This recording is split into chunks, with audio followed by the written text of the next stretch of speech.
ছেলেবেলায় আমি যেখানে খেলতাম ৩০ বছর পর গিয়ে দেখি সেখানে একটি মসজিদ উঠেছে।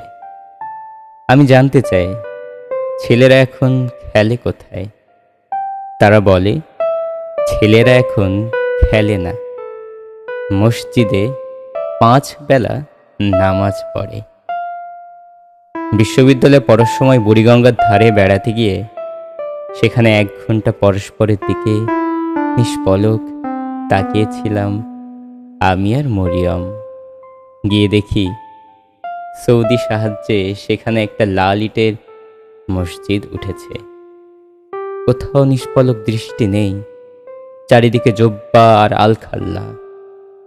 25 বছর আগে বোম্বাই সমুদ্র পাড়ে এক সেমিনারে গিয়ে সেখানে আমরা সারা রাত নেচেছিলাম আর পান করেছিলাম আর নেচেছিলাম। 1955 গিয়ে দেখি সেখানে এক মস্ত মন্দির উঠেছে। দিকে এদিকে নগ্ন সন্ন্যাসী, রাম আর গীতা, সংখ্যাহীন হনুমান, নাচার পান সম্পূর্ণ নিষিদ্ধ।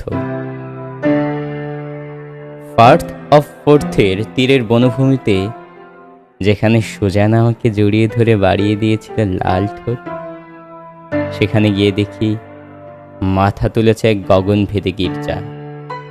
বনভূমি ঢেকে আকাশ থেকে মাটি পর্যন্ত ঝুলছে এক ক্রুদ্ধ ক্রুশকাঠ।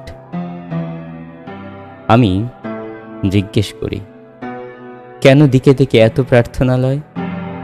কেন খেলার মাঠ নেই গ্রামে? কেন নদীর ধারে নিষ্পলক পরস্পরের দিকে তাকিয়ে থাকার স্থান নেই? কেন জায়গা নেই পরস্পরকে জড়িয়ে ধরে চুম্বনের? কেন জায়গা নেই নাচ আর পানে? তারা বলে পৃথিবী ভরে গেছে পাপে, আসমান থেকে জমিন ছেয়ে গেছে গুনাহায়। তাই আমাদের একমাত্র কাজ এখন শুধুই প্রার্থনা। চারিদিকে তাকিয়ে আমি অজস্র শক্তিশালী মুখমণ্ডল দেখতে পাই। তখন আর এ কথা অস্বীকার করতে পারি না।